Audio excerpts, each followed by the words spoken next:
Hello, hello, beautiful babe. Welcome back. So excited for this episode. Today I'm talking with you about this concept of becoming your higher self, embodying your higher self. Really, what is it to fully be at your highest capacity and fullest potential? Now, this came up in my Facebook group. A couple of people mentioned somewhere in questioning, and I thought, you know what? I feel like I should do a mini course on that. But the quickest thing I could do is record a podcast episode on it. So here we are. First, I'd love to know, have you ever pondered this for yourself? Have you ever thought about, who would I be if I fully embodied my higher self? And then I want to talk about what I believe that that means. So, I believe that we all are a soul, our spirit, and we are embodied in this physical human incarnation. Now, I personally believe that we come here to learn and to grow, to have this human experience. And there's a lot more I could say about that. But essentially, in order to further this conversation about becoming your highest self, is to know and identify with what I've heard said as your soul, your divine identity, the you that you are, the big you. And for me, this means the you that is free from negative subconscious programming, from past wounds, from any effective past trauma, right? Free from any conditioning that isn't really, that doesn't really bring out your best. You totally and the purest essence of the truth of who you are in all of your magnificence. Isn't it beautiful? So as I'm looking at the clock right now, it was 4:44, and that is always a very special, special sign to me. So that's just telling me that maybe 444 is a symbol for you. And we're right on with this conversation.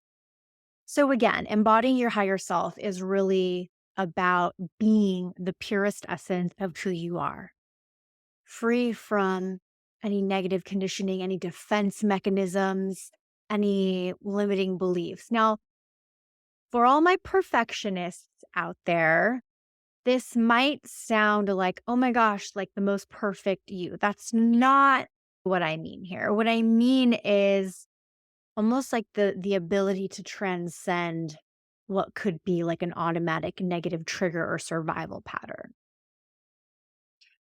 So there's a book, and I wish I could remember the name of it. I will link it, but it talks about ways that you can meditate on the vibration of your higher self, on the truth of who you are. So I definitely believe that having a type of visualization practice, I've even seen on YouTube like visualizations where you, and meditations, guided meditations where you can meet your higher self. I personally did some just quiet contemplation, and I think that that could really serve of just really doing an inquiry of like, who am I at the purest sense of who I am? What are my highest qualities? What are my most noble virtues? And really start to connect from that, even just talking about it in this conversation. I feel a higher vibration just connecting to the topic of this. Other piece of it is recognizing where there is conditioning or negative patterns. Now, what I mean when I say conditioning, if you're listening to this through like a human design lens, if you know your human design, then there are things that are in alignment for your design and things that are really just conditioning that you learned.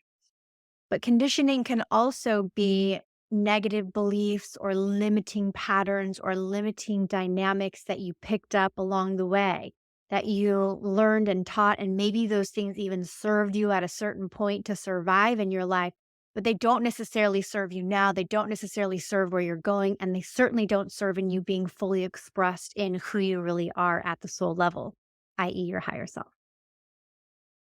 So, being on a journey where you're able to recognize something when it comes up, if it's a trigger or a limiting belief or a negative dynamic that's not serving you, a defense mechanism that's coming up, doing that beautiful work of self awareness and then being able to acknowledge when those things are playing out and being able to set those things aside and then realigning to your highest values, your highest virtues, and really, I believe, your purpose. When we are embodying our higher self, when we're really being the highest expression of who we are, we're absolutely more prone to fulfill our purpose and our mission for being here.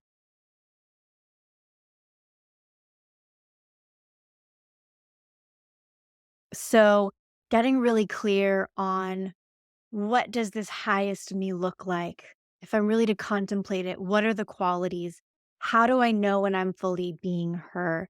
Practicing a sort of meditation either on your own or in a guided form to connect with your highest self, connect with your soul, connect with the purest you that you are. Continuing to do the work of releasing limiting beliefs, whether you are utilizing things like journaling or therapy, or utilizing more techniques from neurolinguistic programming, emotional freedom technique, time techniques, all of these tools that are available to really be able to release and realign with a more conscious, aligned place, right? And ultimately, really giving ourselves grace in that process. This isn't about becoming a perfect version of you. This isn't about always getting things right. If you really look, if we're coming from our highest place, if we're coming from this purest vibration, that purest vibration is absolutely coming from love and grace. So it really is allowing us to have grace when maybe things aren't perfect, and then allowing ourselves to come back and realign to our highest commitment. And the next thing that comes up to say about this is really making sure that there's time for joy and expression. If you're simply just embodying your highest self to do a task or to, check something off the list, that's all fine, that's all great. But your higher self is going to really come alive when you're doing things that bring you joy. If you love dancing, if you love music, bringing in this energy of celebration, of expression, right? The things that bring you joy, the things that make you come alive.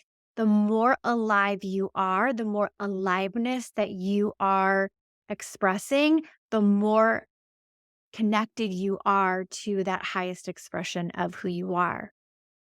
And then those of you who feel really drawn to do purpose driven work, to really fulfill on your purpose or get clear on what that is. It's really more simple than you might think because it really is just getting clear on what is it that's most important to you. What are the things that really have you feel lit up? Getting clear on what's really important to you. What are your values? What are the things that you are most excited about experiencing and fulfilling on?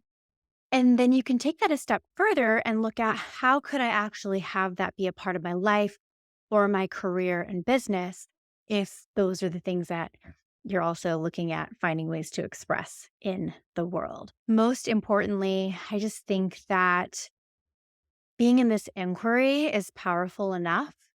Just really considering who you are at a soul level, who you are at the purest, highest you that you are is such an amazing thing to ponder and contemplate. And just the inquiry alone is super powerful. And then again, we can absolutely do little bits of work day by day, bit by bit to allow ourselves to align with that and embody with that part of ourselves as best as we can. So I hope this conversation has been helpful in your journey of embodying your higher self. Let me know, is this something you've contemplated before? Is it something that you maybe even practice day to day? I would love to hear, and I'll see you in the next episode.